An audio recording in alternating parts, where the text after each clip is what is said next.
Olá, bem-vindo ao canal Boa Semente. Eu sou o pastor Júlio César, pastor da Igreja Assembleia de Deus em Bangu, Ministério de Madureira. Meu pastor presidente, como você já sabe, é o pastor Sóstenes Silva. E nós estamos aqui para comentar a revista da editora Betel Dominical. Estamos aí no terceiro trimestre e hoje eu vim para um local maravilhoso aqui. Sabe onde eu estou? Eu estou na Cachoeira do Viegas. Cachoeira do Viegas, Rio de Janeiro, Zona Oeste aqui do Rio de Janeiro. Aqui onde a gente tem a liberdade de ter uma trilha famosíssima na Estrada do Viegas. Eu estou aqui hoje num lugar especial porque você é especial, porque você é top. Você que é assinante do nosso canal, seja muito bem-vindo, porque hoje nós vamos comentar as lições da editora Betel Dominical, lição de número 6. Usando a fé diante dos confrontos. Você não pode perder essa lição sensacional, preparada com muito carinho pelo bispo Abner Ferreira, comentarista aí da lição, e também que hoje nós vamos estar trabalhando essa lição que fala sobre um dos maiores profetas do antigo Israel, o profeta Elias. Fica comigo, tem muita coisa boa, mas só depois da vinheta. Roda a vinheta!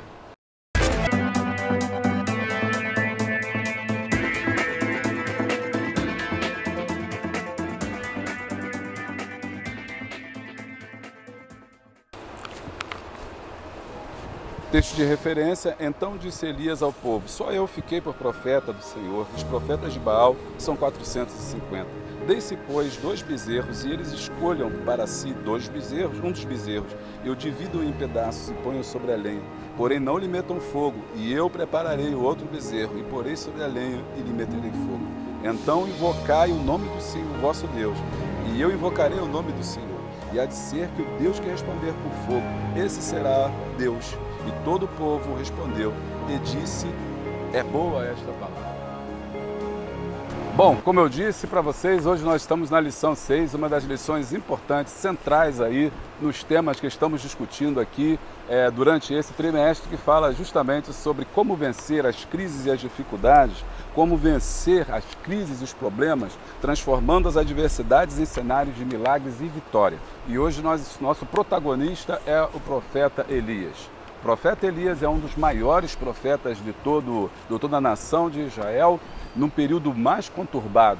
E a gente vai ver esse pano histórico, esse fundo histórico aí, o contexto social, o contexto geográfico, político, no qual viveu o profeta Elias e a sua importância aí para nós, para que nós possamos tirar aí estudos, né, e ensinamentos profundos para a nossa vida. Você que está, com certeza, diante dessa pandemia, enfrentando crise, enfrentando problema, use a sua fé como usou o profeta Elias para poder vencer as dificuldades daquele período tão conturbado que Israel estava passando e que hoje também nós estamos passando, mas que através da fé nós podemos vencer. Se você não é inscrito no nosso canal, por favor, se inscreva no nosso canal. Se você não é assinante, assine o nosso canal.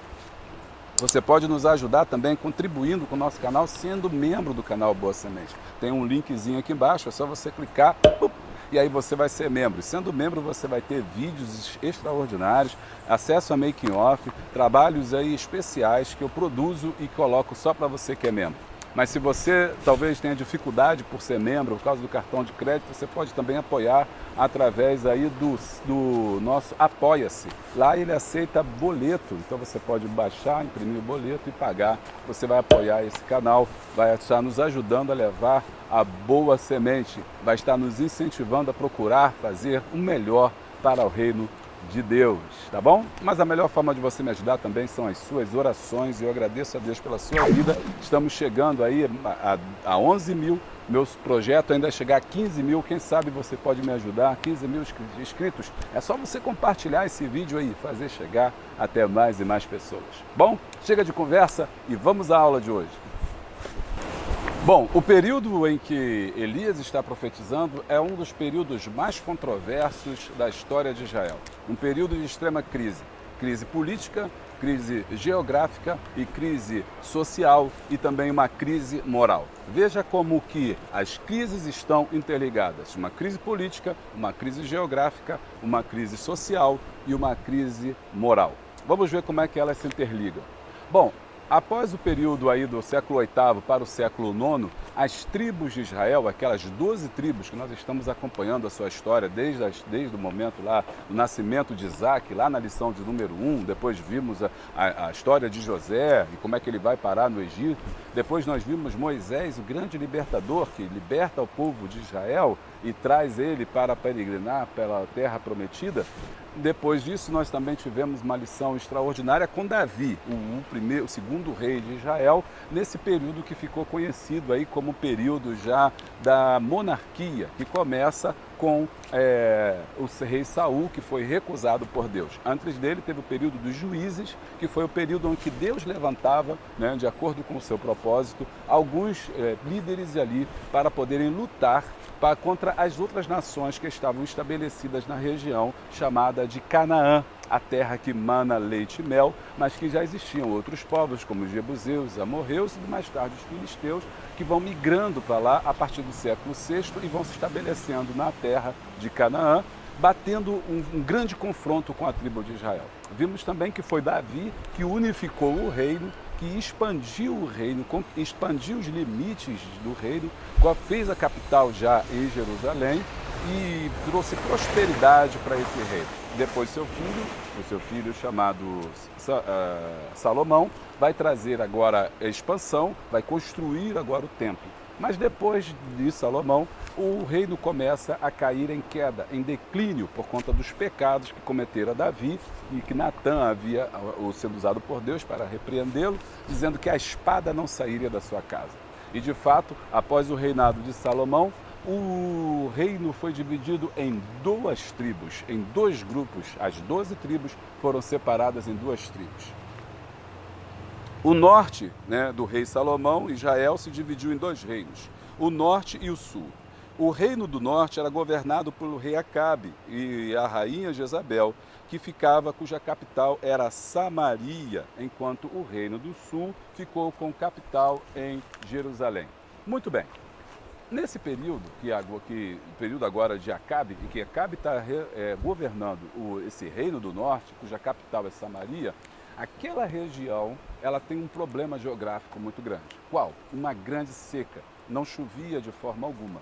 E como você sabe, você que é assíduo aqui no nosso canal, Boa Semente, você que é estudante, que estuda aqui comigo, e os outros professores aqui do Centro de Capacitação de Obreiros e Líderes, sabe que as questões geográficas estavam extremamente imbricadas com as questões sociais. Por quê? Porque esse era um mundo agrário, era um mundo que dependia do sol e da chuva. Afinal de contas, Israel era um grupo, uma sociedade agropastoril, que dependia de cuidar de rebanhos e também dependia aí da colheita. Portanto, eles dependiam da chuva. Eram sociedades daquela época, não só Israel, mas todos que estavam em Canaã, eram sociedades de agricultores. Eram pessoas que dependiam da chuva e eram regados pelas estações do ano.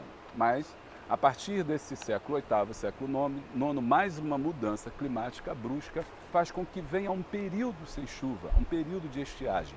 E para essas pessoas que viviam no campo, sobretudo Israel, que dependia disso para viver, para a sua própria colheita, de subsistência, era um caos, porque agora você não tinha mais alimento, porque não tinha chuva e não tinha produção.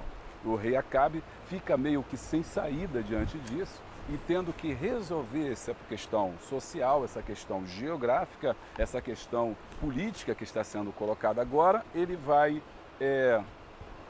E o rei Acabe, no meio dessa questão geográfica, qual é a questão geográfica? Outros povos em Canaã, que cultuam outros deuses, que também têm as suas atividades econômicas. E aí ele entra numa questão que é a questão social, que é o problema da fome, o problema da miséria, o problema da escassez de alimento e que ele tem que resolver. E para resolver esse problema, ele entra num outro problema, a questão política. Para poder tentar fazer com que o Israel começasse a melhorar a sua colheita, ele faz aliança com outros reinos. Uma das formas que se tinha na época de se fazer aliança era casar-se com pessoas de reinos estrangeiros. Foi uma prática comum que Salomão havia feito isso, de se casar com outros reis a fim de evitar guerras, a fim de fazer alianças, a fim de melhorar o seu comércio. E é aí que ele cai na besteira de se casar com uma mulher chamada Jezabel. Jezabel era uma mulher de um grupo agora estranho, dos fenícios, que vai introduzir na Israel o culto ao deus Baal. Quando Acabe se casa com Jezabel, ele tem interesse mesmo em trazer a Jezabel como uma sacerdotisa de Baal, o deus dos fenícios, para dentro de Israel, no intuito de sanar o seu problema geográfico, o seu problema social. Qual era? Ele achava que se casasse com Jezabel e trouxesse para dentro de Israel o culto a Baal, ele iria fazer com que tivesse chuva, e tendo chuva, todos os seus problemas seriam resolvidos, a questão social seria resolvida, a aliança política seria resolvida e ele poderia governar em paz.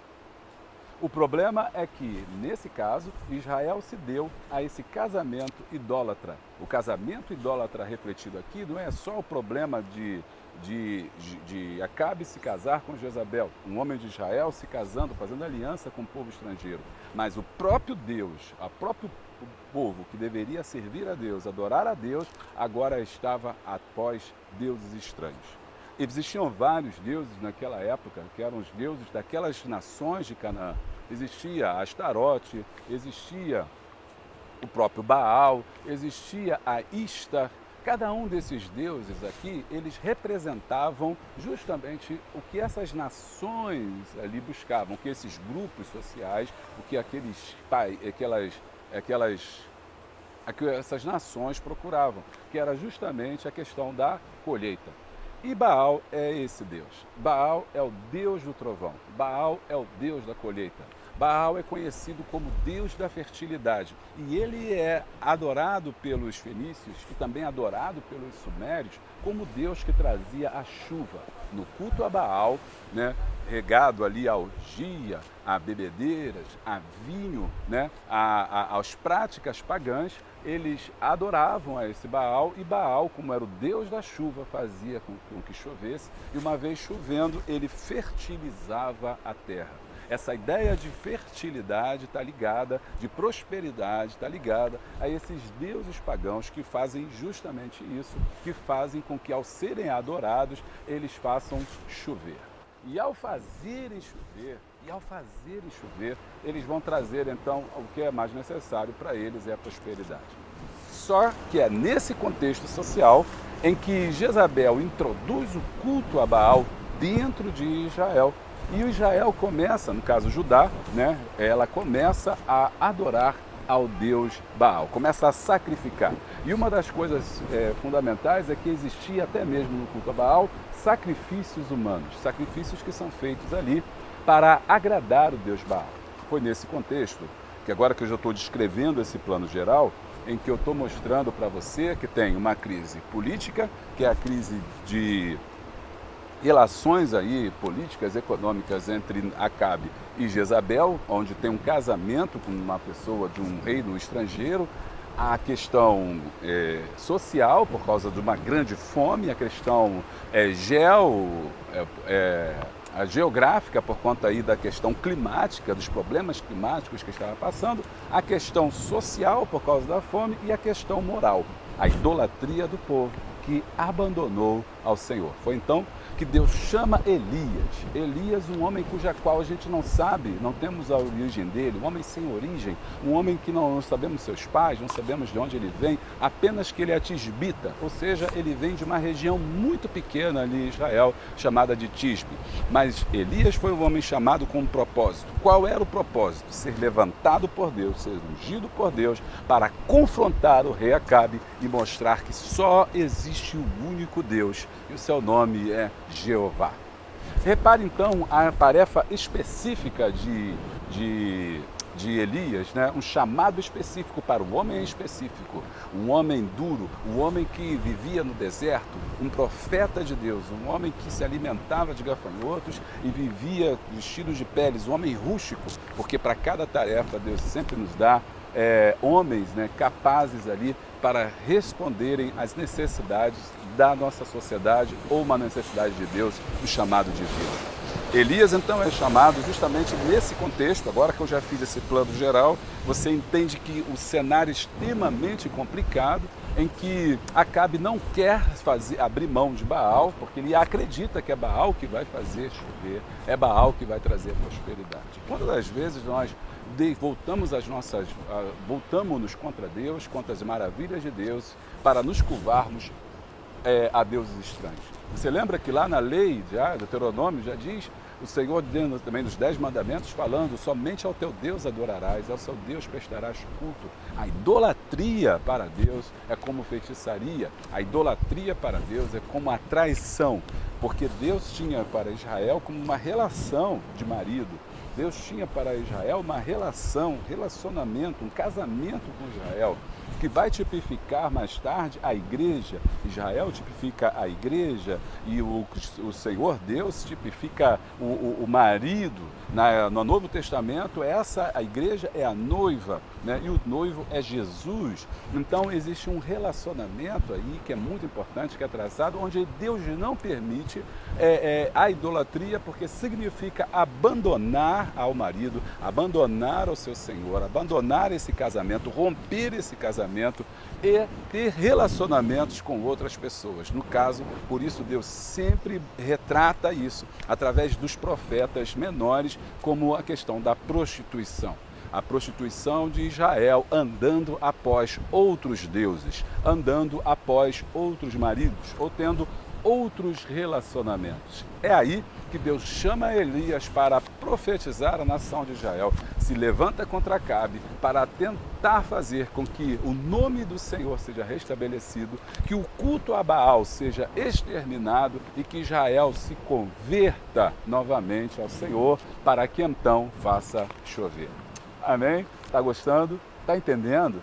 Você que é nosso assinante, você que é nosso aluno já, está compreendendo essa história? Maravilha! Então, é nesse ponto aí que Elias entra no cenário como um raio, como um fogo. De repente ele aparece para Elias, para Acabe, e o repreende. E após repreendê-lo, ele, segundo a sua palavra, diz que não vai chover. E após essa palavra, esse desafio que ele lança de não chover, realmente que um período que já não tinha chuva, estava passando por uma grande estiagem, por uma grande escassez, sofre mais ainda sem chuva. E é nesse período de agravado que os rios começaram a secar. Os rios começam a secar, Elias já tem profetizado isso, Elias vai para a beira do ribeiro, ali ele é alimentado pelos corvos, até chega o momento que o rio que ele estava também seca, porque se não tem chuva, também não tem rio. E entra na história a mulher, a personagem, segunda pessoa dessa história, que é a viúva. E o autor chama a atenção da gente com essa união de histórias.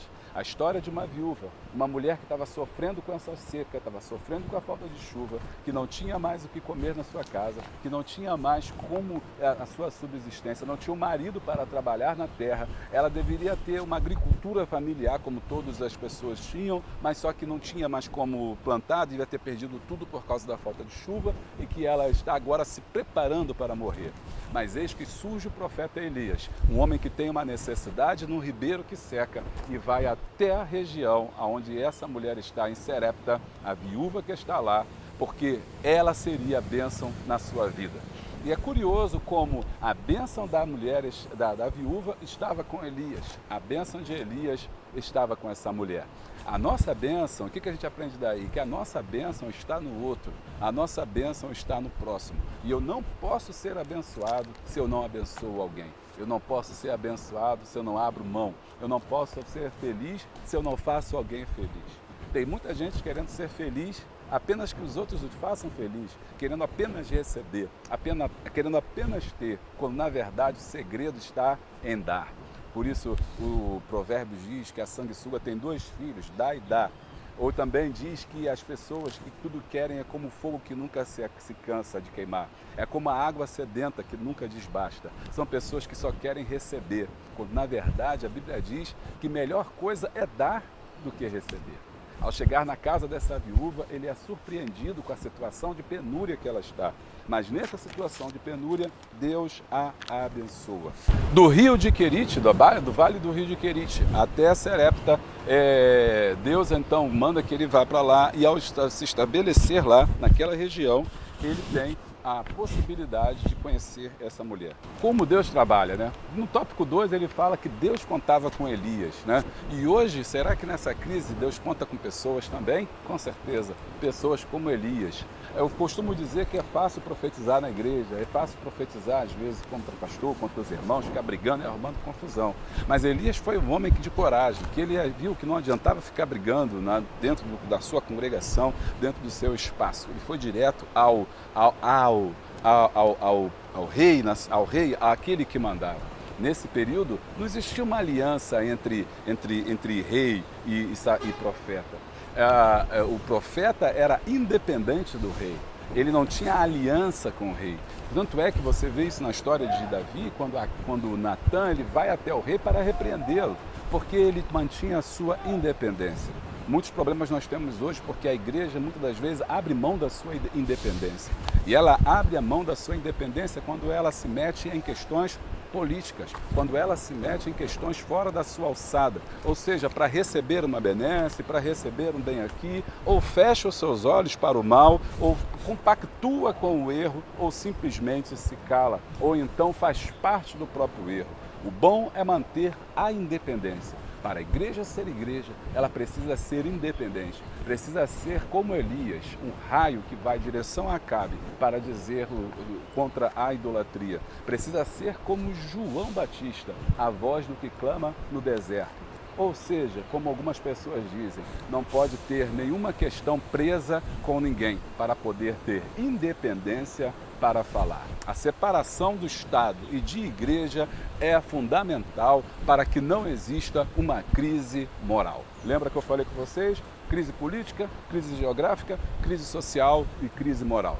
Quem sabe hoje também nós estamos passando por uma crise política, uma crise geográfica, o mundo completamente tocado, a natureza completamente mexida, uma crise social, fome, miséria e morte, e que leva a uma crise moral. Abandono de Deus, abandono das coisas de Deus, abandono das práticas religiosas e salutares. Que nós e você, que essa lição venha estabelecer dentro de nós o desejo de começarmos certo, de restaurarmos a nossa religiosidade com Deus, a nossa independência em questões de todas as formas, para que Deus assim sare a nossa terra e faça chover sobre o nosso campo e cesse o mal. Na crise, Deus envia socorro no tempo certo. Se Deus parece estar demorando, meu amigo, não é o caso. Parecia que estava demorando, mas o 1 Reis 17 conta que na hora certa, um precisou do outro. E a Bíblia diz que na crise, Elias foi bênção para a viúva de Sarepta. E nessa passagem conhecidíssima, você sabe, Elias fala para aquela mulher que só tem apenas um pouco de farinha, ele fala para ela, vai e cozinha para mim. Aleluia. E é aquele momento aquela mulher pegou aquela palavra, dizendo que só tinha aquele bocado de azeite, que não tinha mais, que iria morrer. Mas a Bíblia diz que, conforme a palavra de Elias, a panela nunca se esvaziou e a botija de azeite nunca se socou. 1 Reis 17:16. E Elias, usado por Deus, trouxe a vida a seu filho que havia falecido. 1 Reis 17, 20 e 24. Assim Deus supriu suas necessidades todos os dias por ter abençoado o profeta. A questão não é a gente muitas das vezes fazer uma exegese errada e dizer não, você tem que abençoar o pastor para ele te abençoar a tua vida. Não, você tem que abençoar o profeta, porque se você abençoar o profeta, ele vai te abençoar. Não, não é isso que o texto está dizendo. O texto está dizendo que Elias tinha uma missão específica, que era profetizar contra o reino de Israel. E ele precisava de sustento. E nesse processo ele precisou de uma viúva. A viúva foi bênção na vida de Elias, e Elias foi bênção na vida dela. Podia ter sido qualquer outra pessoa que Deus precisasse para usar na sua obra. Podia ter sido um menino, podia ter sido alguém chamado com uma chamada específica. O poder não estava em Elias, o poder estava na bênção que estava sobre ele. Assim também o problema não está sobre o pastor. A bênção não é questão ou pastor fulano ou pastor ciclano, mas é o cargo que ele exerce, que é de autoridade e é de Deus. E quando você encontra alguém na sua vida que é bênção, abençoe. Se você encontrar uma pessoa na sua história, na sua jornada, mesmo diante da crise, abra mão, porque com certeza aquela pessoa foi enviada à sua vida para abençoar você também.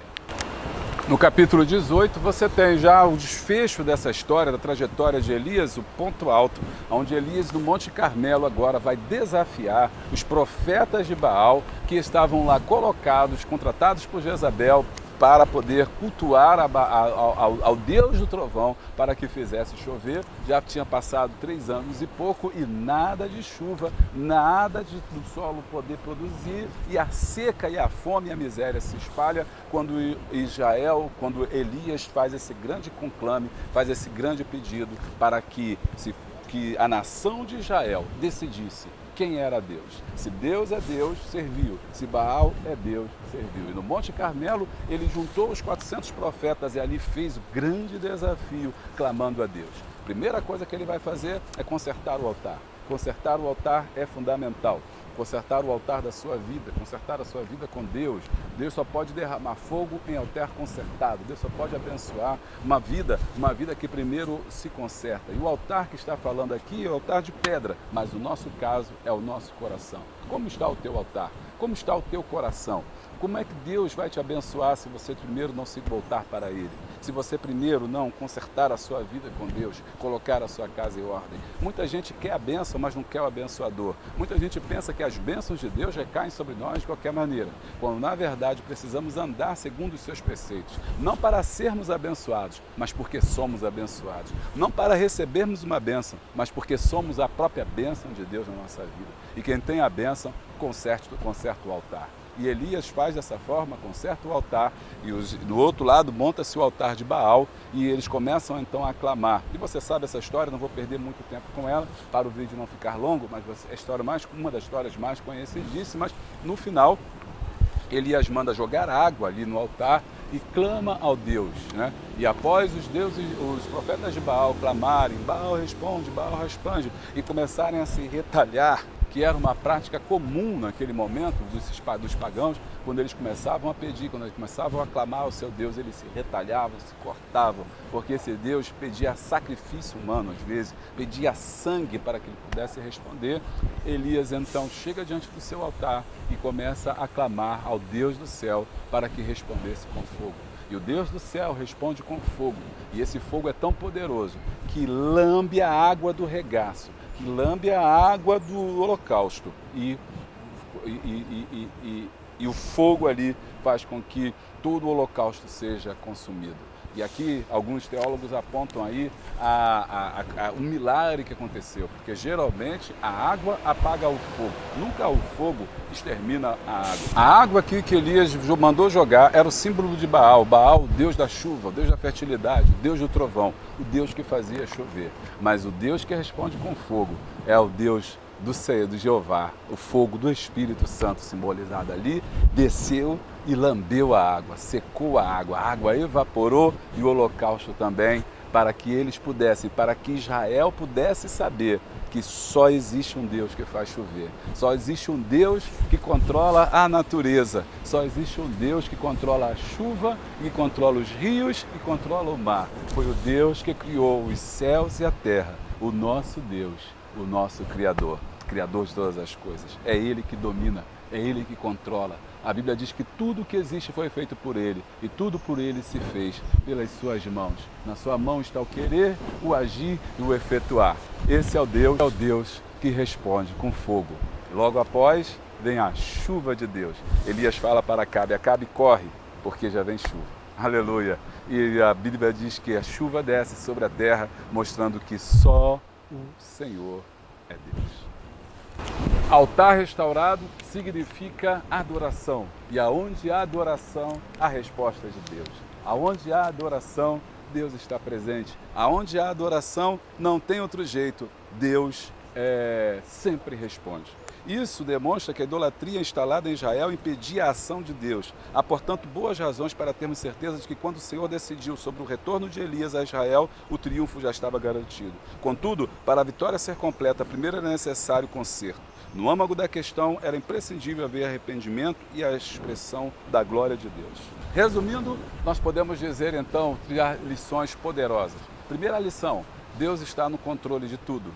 Meu amigo, Deus está no controle de todas as coisas, Deus está no controle da história, só Ele é o Senhor, só Ele que pode acabar com essa pandemia, só Ele que pode nos ajudar a encontrar a cura, dando sabedoria aos cientistas para poder fazer esse milagre. A vida está na mão de Deus. Número 2, pode parecer impossível ou difícil, que Deus está demorando ou tardando, mas na verdade tudo acontece no tempo certo. Tudo acontece no tempo de Deus.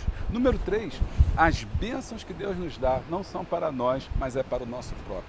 Ou falando com outras palavras, eu quero dizer o seguinte, que quando você abençoa alguém, você é abençoado por Deus. Aleluia! Essa é a terceira lição que a gente tira dessa aula de hoje. Né? Quando você abençoa, a viúva abriu mão do que tinha para abençoar o profeta. E nesse abrir a mão, ela foi abençoada também por Deus. Número 4, a gente não resolve questões políticas fazendo alianças com outros deuses. A gente não resolve questões políticas abrindo mão do nosso Deus ou fazendo alianças escusas. O segredo da nossa vitória, seja ela em qualquer área da nossa vida, política, geográfica, social ou moral, está simplesmente na adoração do verdadeiro Deus. Número 5, Deus só pode nos abençoar quando nós consertamos o nosso altar. A característica do verdadeiro adorador, daquele que pede a Deus, que adora a Deus, é um altar consertado. Que eu e você possamos ser cada vez mais abençoados por essa palavra, que seja uma semana de reflexão e que durante o meio dos confrontos da vida, dos confrontos que nós enfrentamos no nosso dia a dia, nós possamos ter a certeza e a fé que recebemos a vitória do nosso Deus que vem dos céus. Que Deus possa te abençoar. Não se esqueça, se inscreva no nosso canal, clica no sininho, assim sempre que tiver uma coisa nova você vai ser avisado. Eu preciso muito da sua ajuda. Compartilhe esse vídeo, seja membro do canal Boa Semente, compre os nossos livros na lojinha do canal Boa Semente, vai ser bênção para você. Dê aí um bom presente para o Dia dos Pais, dê os nossos livros aí, nós temos o Café com Deus, livros de liderança, livros de Escola Bíblica Dominical, você recebe pelo correio. O link está aqui embaixo, aqui, ó, facinho de você comprar, vai estar nos ajudando a fazer cada vez mais um trabalho para o reino de Deus. Deus te abençoe. Até a próxima. Paz. Fala com a gente aí se você gostou da paisagem, se você gostou aqui da Cachoeira do Viegas, se você quer que eu conte um pouco dessa história, quem sabe, deixa aí nos comentários, vai ser muito importante pra gente. E aí, gostou? Lindo, né?